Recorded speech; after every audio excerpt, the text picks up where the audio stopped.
Dans cette vidéo, on va voir comment transformer complètement un texte. Et même en partant d'un texte complètement pourri. Je m'explique, c'est-à-dire que ça peut être bourré de fautes d'orthographe, de grammaire, de conjugaison.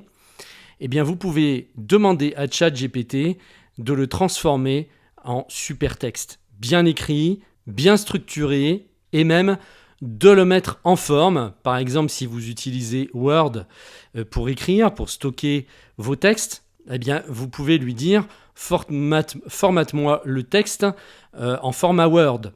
Il y a une quinzaine d'années, j'avais acquis des textes auprès d'un éditeur et dans ce pack qu'il nous avait revendu, j'avais des articles en anglais et en français, mais très très mal traduits. Et en fait, c'était compliqué d'en faire quelque chose parce que c'est pratiquement plus facile de repartir à partir de zéro, donc un texte que vous écrivez directement, plutôt que de traduire un texte de l'anglais ou alors de remanier un texte en français qui est très mal écrit. Je vais prendre cet exemple-là. Vous voyez, ici, j'avais donc 57 traductions donc de texte anglais. Mais alors, c'est vraiment très, très mauvais. On va prendre 5 façons d'animer votre public. Regardez ça. Non seulement, déjà, il y a des fautes donc à cause des accents, puisqu'en fait, c'était sur Windows. Et donc là, ça s'ouvre sous Mac, donc j'ai des problèmes de caractère. Mais en plus, c'est très, très mal exprimé.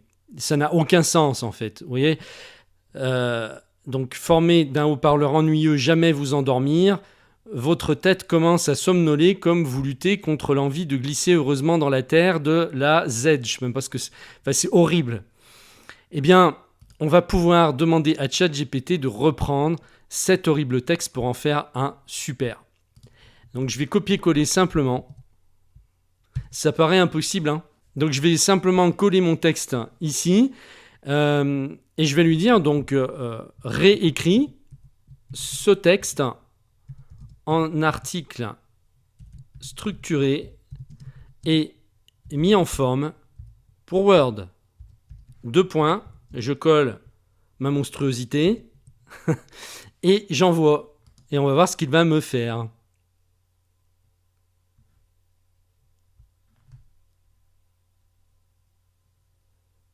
Voilà. On va voir si ça a du sens, puisque le premier texte n'en avait aucun. Qui n'a jamais été assoupi par un orateur ennuyeux? Même si votre corps semble attentif, votre esprit pourrait vagabonder vers d'autres préoccupations. Ne laissez pas cela arriver quand c'est à vous de parler. Engager son auditoire est essentiel pour un discours mémorable. Qui parmi nous n'a jamais eu envie de s'endormir devant un orateur monotone? Le vrai défi réside dans le maintien de l'attention de l'audience. L'astuce pour éviter que l'auditoire ne s'évade mentalement, les impliquer activement dans votre discours. En effet, les études montrent que plus le public est impliqué, plus il retient. Comment procéder? Voici 5 techniques pour engager votre audience. Voilà. Donc vous voyez ici qu'il me transforme une monstruosité en texte intéressant et qui a du sens. Et l'article original en anglais faisait 702 mots et on pourrait très bien lui dire de reformuler cet article pour en faire un article plus long, puisque là on voit bien que ça fait pas 700 mots, même à peine 500 mots. Donc on peut lui dire réécris cet article en 800 mots et on relance. Donc le titre c'était original, c'était 5 façons d'animer votre public, donc ça il l'a bien retenu. Donc voilà, donc là il me fait un petit résumé. Et vous voyez qu'il me change le texte, hein, ça va pas être le même que le premier. Et il va faire en sorte que ça fasse environ 800 mots. Donc on voit déjà au niveau du résumé et de l'introduction que c'est plus long.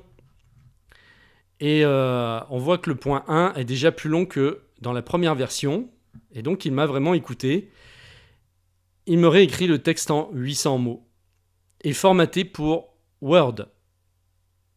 Donc ça, c'est pour moi quelque chose d'assez miraculeux, hein, franchement. Hein. C'est-à-dire que là, on est dans autre chose qu'un simple logiciel qui corrige du texte.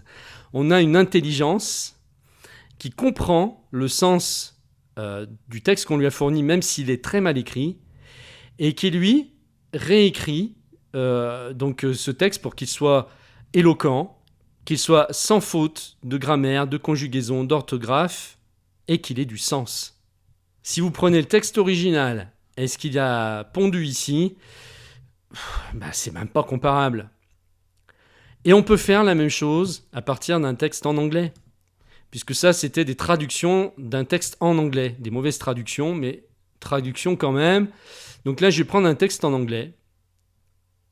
Et on va prendre le premier. Je ne vais pas le lire.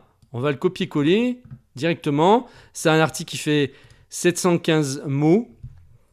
Je vais lui dire, non pas de traduire, mais de réécrire. Donc de reformuler complètement le texte en anglais. C'est mieux qu'une simple traduction. Parce qu'en lui autorisant à réécrire, il va prendre des initiatives. Il va reformuler autrement pour que ça ait vraiment du sens. Donc il y a vraiment une distinction entre dire simplement traduit et reformule. Reformuler à partir de l'anglais, mais pour qu'on ait un article en français. Donc je vais lui dire réécris cet article en français et je peux lui dire donc formate-le en format Word et on va rajouter ici en 800 mots directement pour éviter de lui redemander après. Voilà, 2 instructions. Réécris cet article en français en 800 mots, formate-le en format Word. Bon là il me dit je regrette mais je ne peux pas générer directement un document Word. Bon c'est pas ce que je lui ai demandé. Mais simplement pour qu'on puisse copier l'article pour le coller dans Word directement. Mais il a quand même compris puisque il me dit je peux fournir le texte reformaté pour 800 mots que vous pourriez facilement copier et coller dans un document Word, donc c'est parfait. Voilà, donc mon article en anglais d'origine se retrouve réécrit complètement, reformulé complètement en français directement en 800 mots.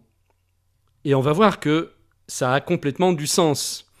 Introduction. Chaque orateur, qu'il soit novice ou expérimenté, est confronté au défi ultime, captiver son auditoire.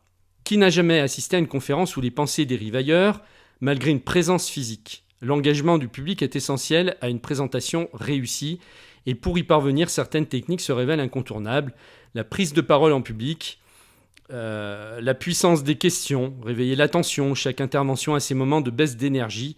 Les questions posées opportunément permettent de raviver l'attention. Elles interrompent la monotonie, stimulent la réflexion et ramènent l'auditoire dans le moment présent. Franchement, quand on voit ça, c'est miraculeux. Si j'avais eu un outil comme ça en 2008, j'aurais vraiment fait des choses exceptionnelles. Bon, voilà, donc vous avez vu ce que vous pouvez faire. Alors, simplement, comme on lui a demandé de copier l'article en format, de générer le format Word, on a juste à copier le texte, à ouvrir Word et ensuite à le coller dans Word. Donc là, je ne l'ai pas installé sur mon ordinateur, mais vous allez voir que la mise en page va être parfaite. Ce tutoriel est un extrait du cours « Exploiter ChatGPT, le guide ultime ». Pour accéder à la formation complète, cliquez sur le lien qui se trouve dans la description de cette vidéo. À tout de suite.